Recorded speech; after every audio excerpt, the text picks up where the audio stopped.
पूरी दुनिया घूम लो, लेकिन अगर मन स्थिर नहीं होगा तो मजा नहीं आएगा। मन ही खुशियों का कारण है। ऐसी सीख गौतम बुद्ध ने कई सालों पहले उस वक्त की पीढ़ी को क्यों दी थी? इसके पीछे का रहस्य क्या है? आज इसी रहस्य के बारे में हम गौतम बुद्ध की कहानियों के माध्यम से जानेंगे। तो बिना देर किए चलिए उन कहानियों की शुरुआत करते हैं। पहली कहानी बहुत समय पहले की बात है। एक शहर में एक आलीशान और शानदार घर था। वह शहर का सबसे खूबसूरत घर माना जाता था। लोग उसे देखते तो तारीफ किए बिना नहीं रह पाते। एक बार घर का मालिक किसी काम से कुछ दिनों के लिए शहर से बाहर चला गया। कुछ दिनों बाद जब वह वापस लौटा तो देखा कि उसके मकान से धुआं उठ रहा है। करीब जाने पर उसे घर से आग की लपटें उठती हुई दिखाई पड़ी। उसका खूबसूरत घर जल रहा था। वहां तमाशाबीनों की भीड़ जमा थी जो उस घर के जलने का तमाशा देख रही थी। अपने खूबसूरत घर को अपनी ही आंखों के सामने जलता हुए देख वह व्यक्ति चिंता में पड़ गया। उसे समझ नहीं आ रहा था कि अब क्या करे, कैसे अपने घर को जलने से बचाए। वह लोगों से मदद की गुहार लगाने लगा कि वे किसी भी तरह उसके घर को जलने से बचा लें। उसी समय उसका बड़ा बेटा वहां आया और बोला, पिताजी घबराइए मत, सब ठीक हो जाएगा। इस बात पर नाराज होता हुआ पिता बोला, कैसे न घबराऊं, मेरा इतना खूबसूरत घर जल रहा है। बेटे ने उत्तर दिया, पिताजी माफ कीजिएगा, एक बात मैं आपको अब तक बता नहीं पाया था। कुछ दिनों पहले मुझे इस घर के लिए एक बहुत बढ़िया खरीदार मिला था। उसने मेरे सामने मकान की कीमत की 3 गुनी रकम का प्रस्ताव रखा। सौदा इतना अच्छा था कि मैं इनकार नहीं कर पाया और मैंने आपको बिना बताए सौदा तय कर लिया। ये सुनकर पिता की जान में जान आई। उसने राहत की सांस ली और आराम से यूं खड़ा हो गया जैसे सब कुछ ठीक हो गया हो। अब वह भी अन्य लोगों की तरह तमाशाबीन बनकर उस घर को जलते हुए देखने लगा। तभी उसका दूसरा बेटा आया और बोला, पिताजी हमारा घर जल रहा है और आप हैं कि बड़े आराम से यहां खड़े होकर इसे जलता हुआ देख रहे हैं। आप कुछ करते क्यों नहीं? बेटा चिंता की बात नहीं है, तुम्हारे बड़े भाई ने यह घर बहुत अच्छे दाम पर बेच दिया है। अब ये हमारा नहीं रहा, इसलिए अब कोई फर्क नहीं पड़ता। पिता बोला, पिताजी भैया ने सौदा तो कर दिया था, लेकिन अब तक सौदा पक्का नहीं हुआ है। अभी हमें पैसे भी नहीं मिले हैं। अब बताइए इस जलते हुए घर के लिए कौन पैसे देगा? यह सुनकर पिता फिर से चिंतित हो गया और सोचने लगा कि कैसे आग की लपटों पर काबू पाया जाए। वह फिर से पास खड़े लोगों से मदद की गुहार लगाने लगा। तभी उसका तीसरा बेटा आया और बोला, पिताजी घबराने की सच में कोई बात नहीं है। मैं अभी उस आदमी से मिलकर आ रहा हूं जिससे बड़े भाई ने मकान का सौदा किया था। उसने कहा है कि मैं अपनी जुबान का पक्का हूं।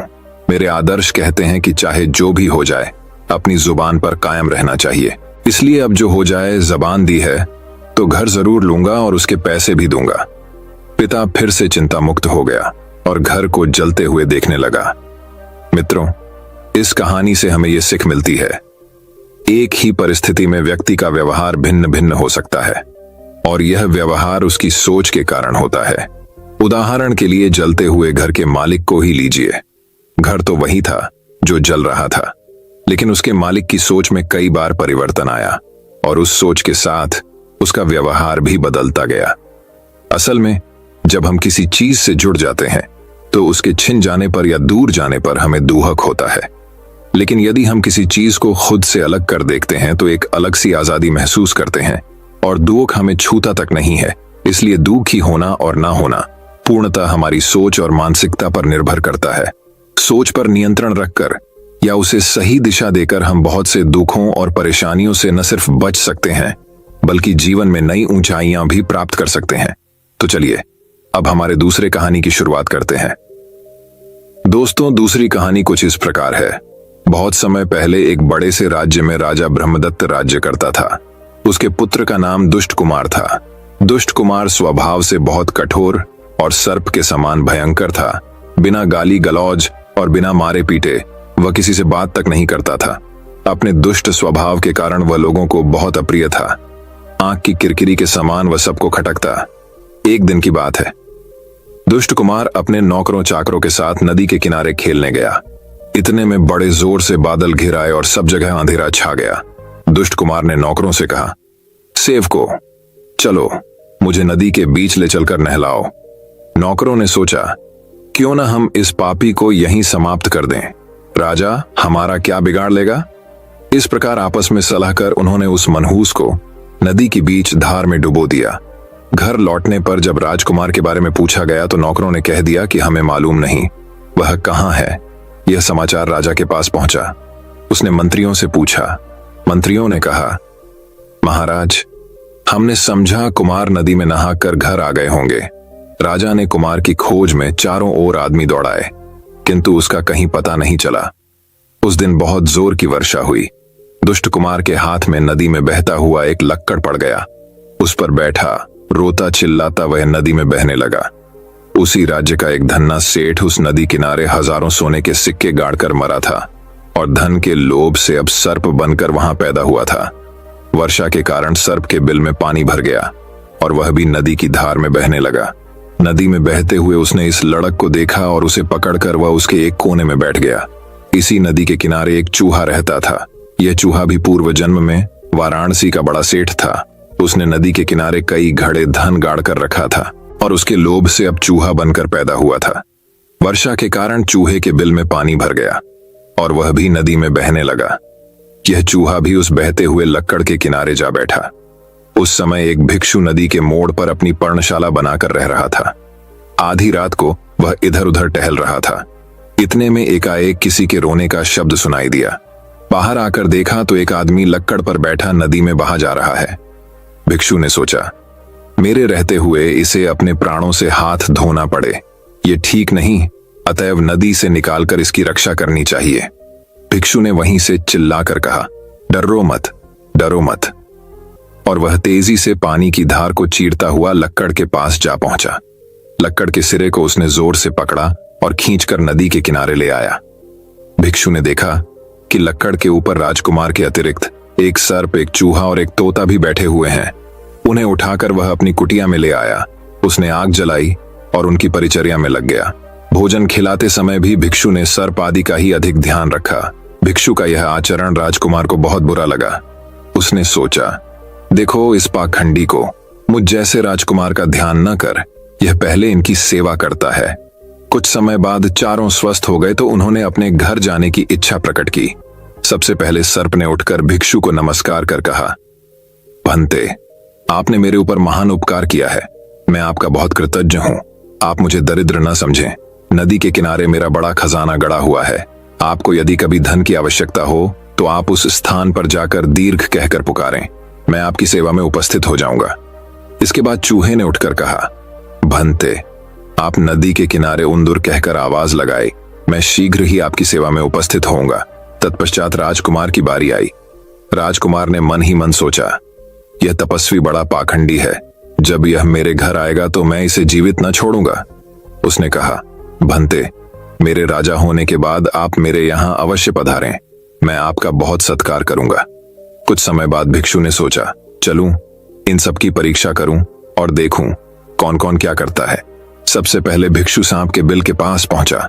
आवाज सुनते ही सांप तुरंत बिल से निकलकर आया और कहने लगा, महाराज, मेरा सब धन स्वीकार कर कृतार्थ करें।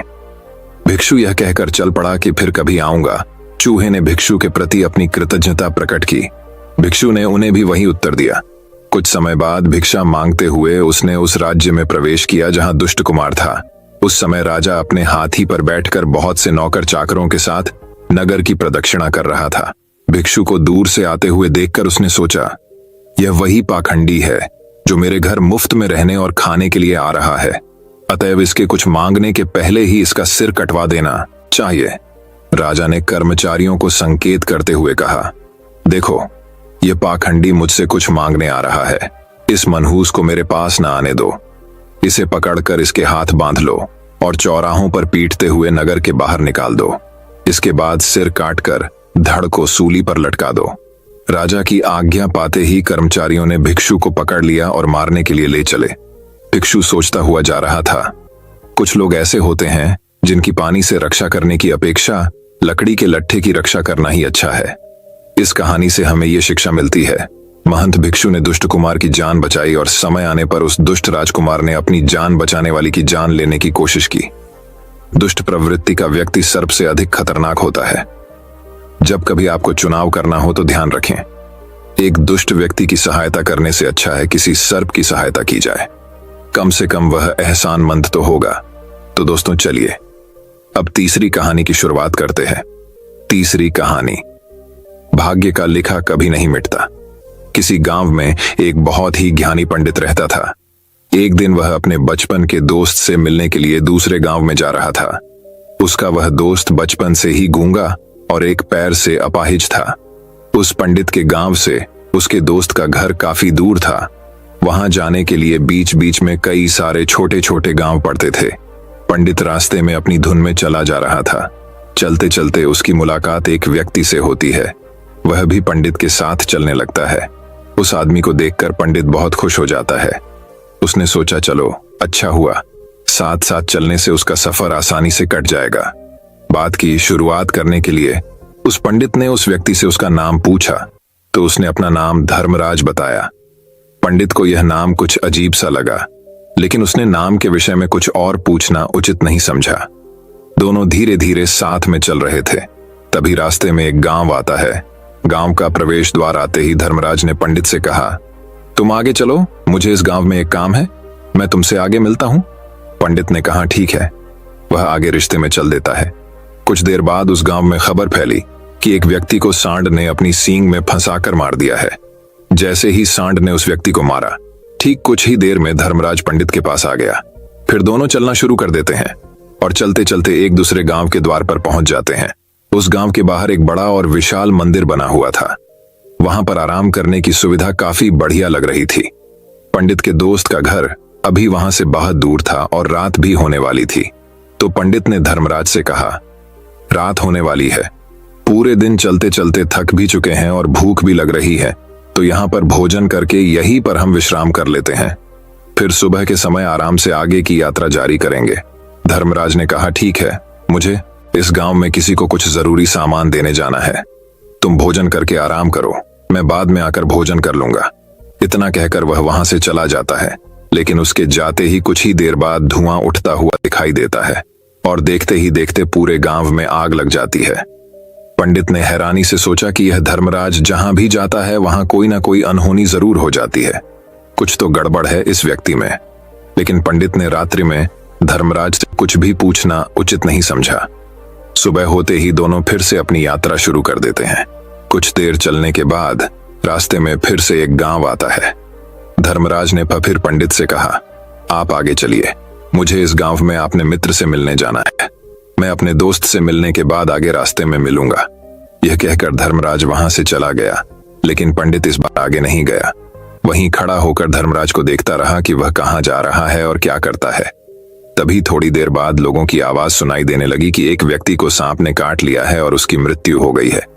ठीक उसी समय धर्मराज फिर पंडित के पास पहुंच गया, लेकिन इस बार पंडित से रहा नहीं गया और उसने धर्मराज से पूछ ही लिया कि तुम जिस भी गांव में जाते हो वहां कोई ना कोई अनहोनी जरूर हो जाती है, क्या तुम मुझे बता सकते हो, यह ऐसा क्यों हो रहा है?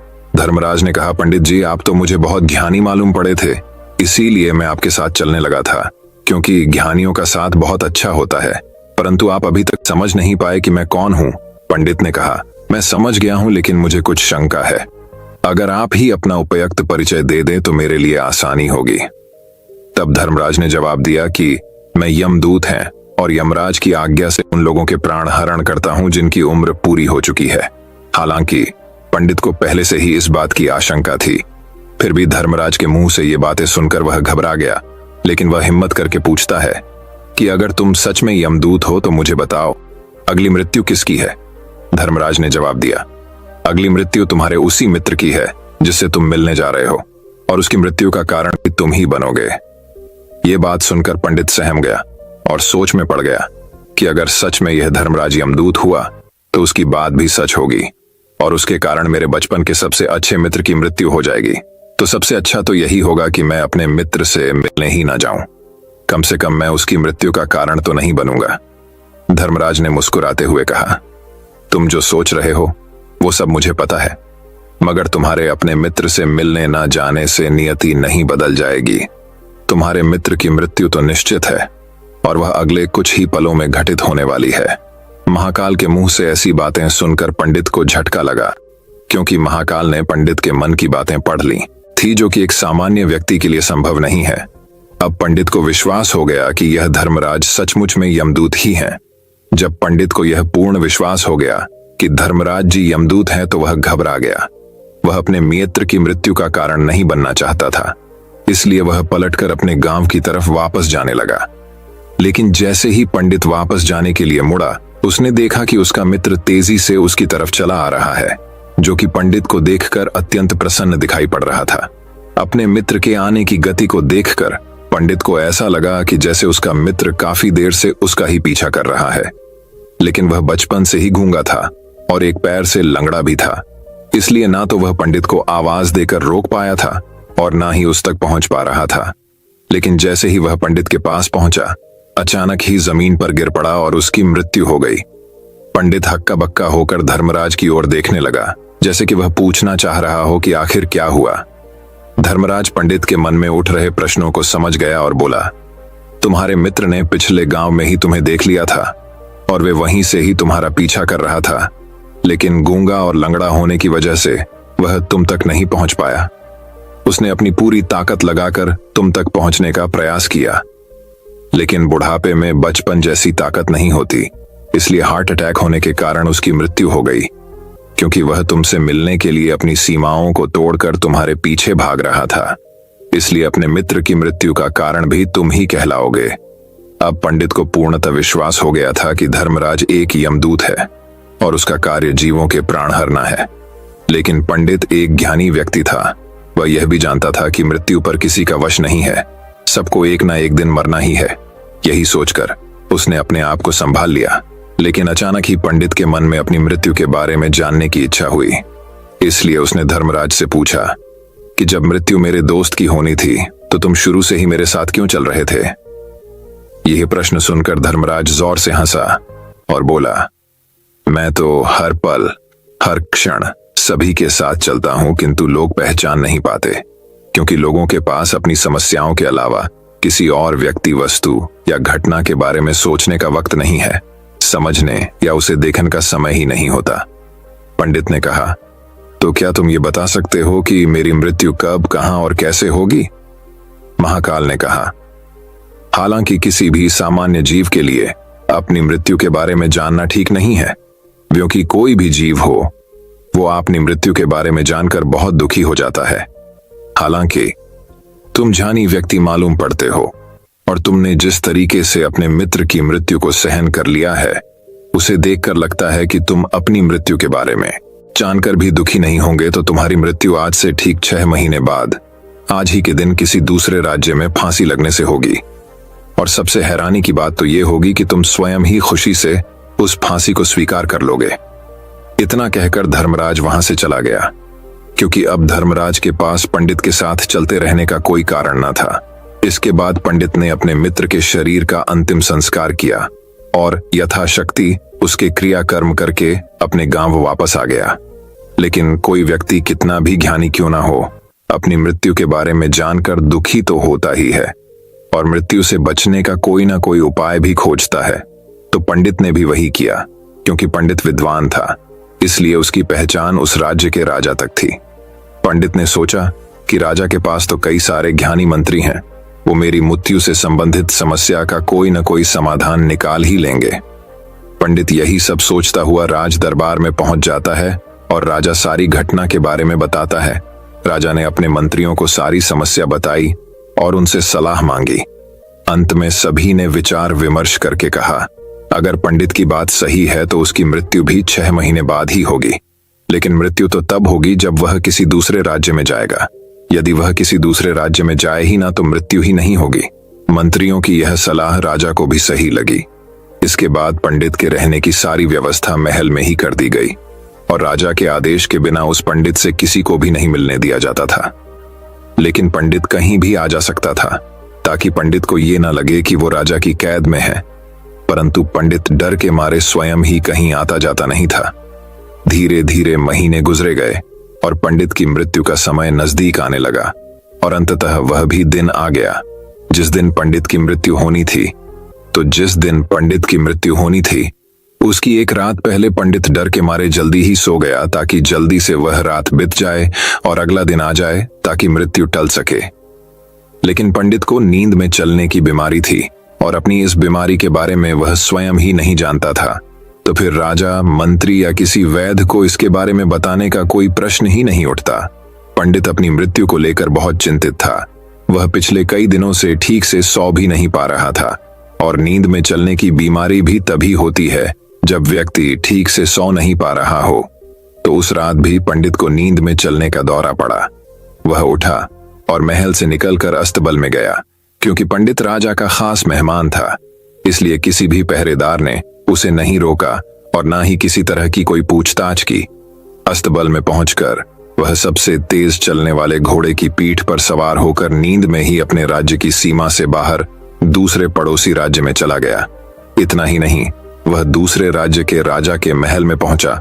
उस महल के पहरेदारों ने भी उसे नहीं रोका और न ही कोई पूछताछ की। सभी लोग रात्रि का अंतिम प्रहार होने के कारण गहरी नींद में थे। वह पंडित सीधे राजा के सैन्य कक्ष में पहुंचा, जहां राजा और रानी सो रहे थे। वह पंडित वहीं जाकर सो गया। सुबह हुई तो राजा ने पंडित को रानी के बगल में सोया हुआ देखा तो है बहुत क्रोधित हो गया। राजा ने पंडित को कैद करने का आदेश दे दिया। पंडित गिरफ्तार हो गया, लेकिन पंडित तो भौंचक्का था। उसे तो कुछ समझ नहीं आ रहा था कि आखिर वह दूसरे राज्य में और राजा के सैन्य में कैसे पहुंचा। लेकिन वहां उसकी ये सब सुनने वाला कोई नहीं था।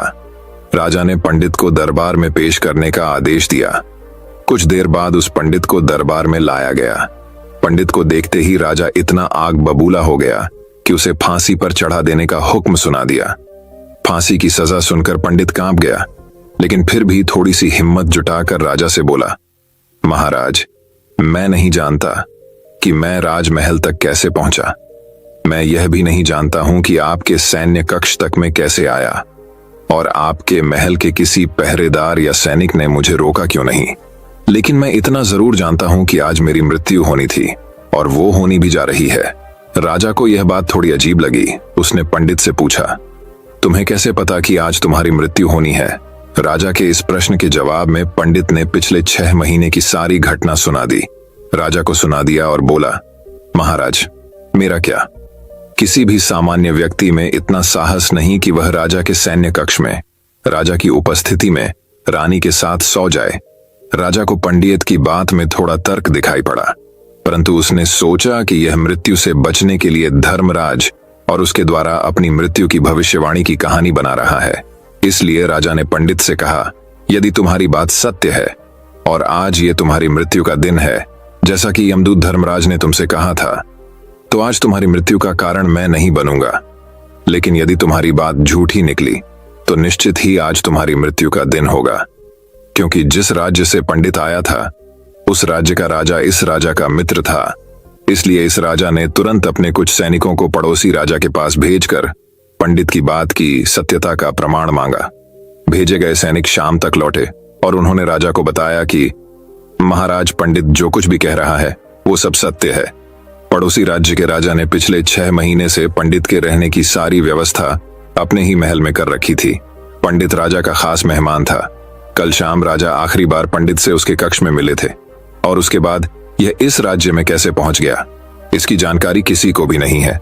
इसलिए उस राज्य के राजा के अनुसार पंडित को फांसी की सजा देना ठीक नहीं है। लेकिन राजा के सामने एक नई समस्या थी, क्योंकि उसने बिना पूरी बात जाने ही पंडित को फांसी की सजा सुना दी थी। इसलिए अगर पंडित को फांसी नहीं दी जाती तो राजा के वचन का अपमान हो जाएगा। लेकिन अगर राजा की बात का मान रखा जाए तो बेवजह ही एक निर्दोष व्यक्ति की मौत हो जाएगी। राजा ने अपने सभी मंत्रियों से इस बारे में सुझाव मांगा। तो मंत्रियों ने राजा को सुझाव दिया कि महाराज, पंडित को एक कच्चे सूत के धागे से फांसी लगवा दी जाए।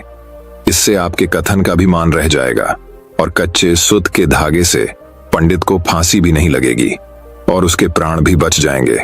राजा को मंत्रियों का यह सुझाव पसंद आया और उसने ऐसा ही करने का आदेश दे दिया। पंडित के लिए कच्चे सूत के धागे से फांसी का फंदा बनाया गया और नियम के अनुसार पंडित को फांसी पर चढ़ाया जाने लगा।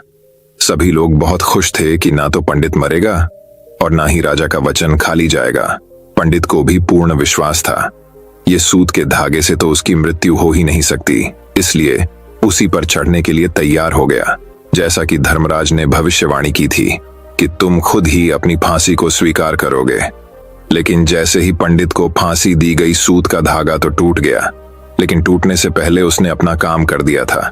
पंडित के गले की एक नस सूत के धागे के झटके से कट चुकी थी और पंडित जमीन पर पड़ा तड़प रहा था।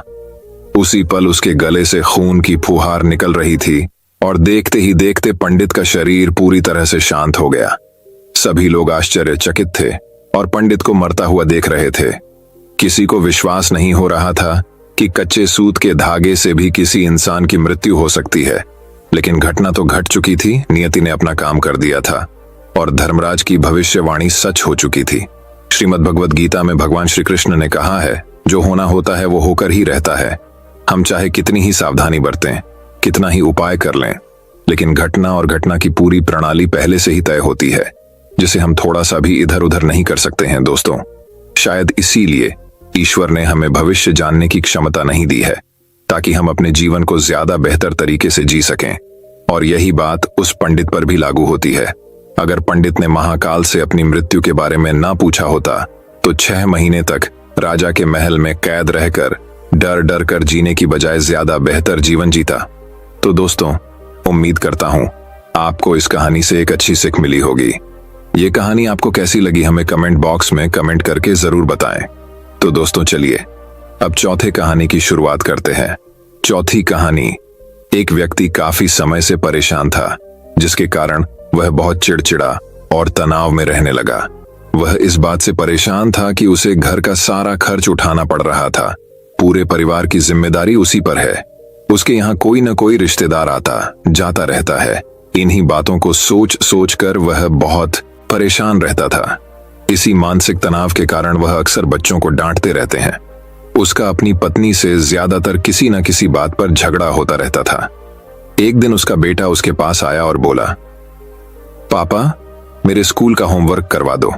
वह व्यक्ति पहले से ही तनाव में था, इसलिए उसने अपने बेटे को डांट कर भगा दिया। लेकिन जब थोड़ी देर बाद उसका गुस्सा शांत हुआ तो वह बेटे के पास गया। उसने देखा कि बेटा सो रहा था और उसके हाथ में उसकी होमवर्क कॉपी थी। उसने कॉपी देखी और जैसे ही उसने कॉपी नीचे रखी, उसकी नजर होमवर्क के शीर्षक पर पड़ी। होमवर्क का शीर्षक वह था जो हमें पहले पसंद नहीं था, लेकिन बाद में वह अच्छा निकला। बच्चे को एक लिखना था इस शीर्षक पर। अनुच्छेद उसने क्या लिखा? जिज्ञासावश उसने बच्चे का लिखा पढ़ना शुरू किया।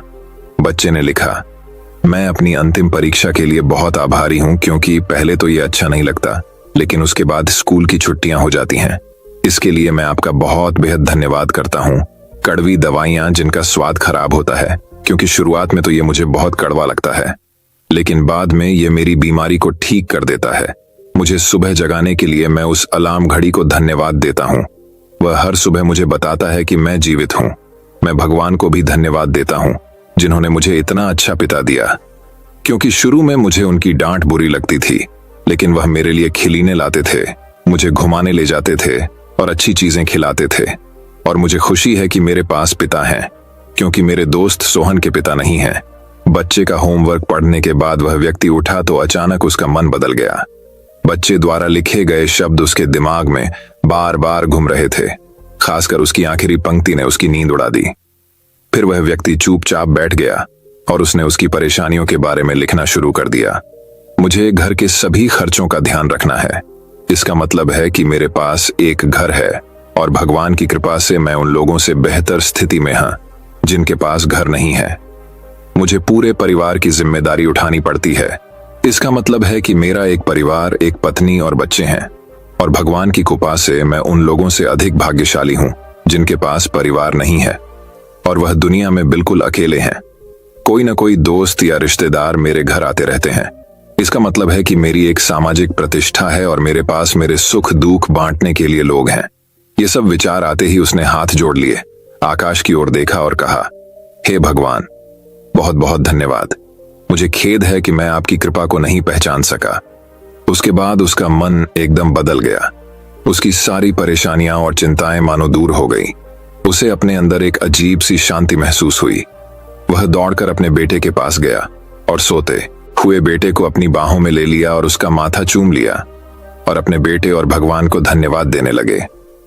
हमारे जीवन में जो भी समस्याएं हैं, जब तक हम उन्हें नकारात्मक दृष्टि से देखते रहेंगे, तब तक हम मुसीबत में रहेंगे। और जैसे ही हम उन चीजों को सकारात्मक दृष्टिकोण से देखना शुरू करते हैं, हमारा मन एकदम बदल जाएगा। हमारी सारी चिंताएं, सारी परेशानियां, सारे तनाव तुरंत खत्म हो जाएंगे और हम मुसीबत से बाहर निकलने के नए रास्ते देखना शुरू कर देंगे।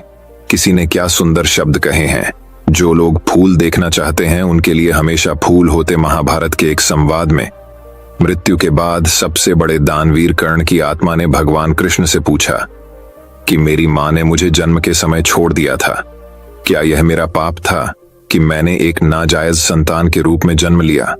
द्रोणाचार्य ने मुझे शिक्षा देने से इनकार कर दिया क्योंकि वह मुझे क्षत्रिय नहीं मानते थे, क्या यह मेरी गलती थी? परशुराम ने मुझे शिक्षा दी और सभी ने मुझे श्राप दिया कि मैं अपनी शिक्षा भूल जाऊंगा क्योंकि वह मुझे क्षत्रिय मानते थे।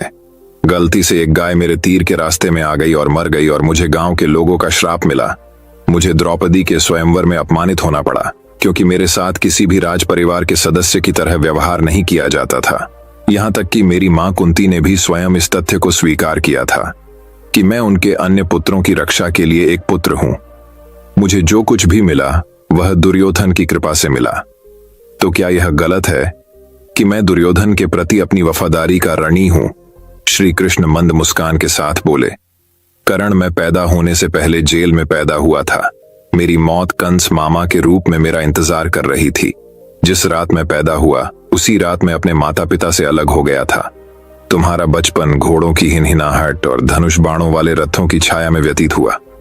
मैंने बचपन में गायें चुराई और गोबर उठाया। जब मैं चल भी नहीं पाता था, मुझ पर कहीं कहीं जानलेवा हमले होते थे। न सेना, न शिक्षा, न गुरुकुल और न महल। मेरे मामा मुझे सबसे बड़ा शत्रु मानते थे।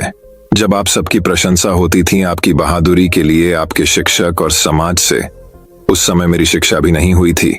बहुत समय बाद मुझे आर्षि सांदीपनि के आश्रम में जाने का अवसर मिला।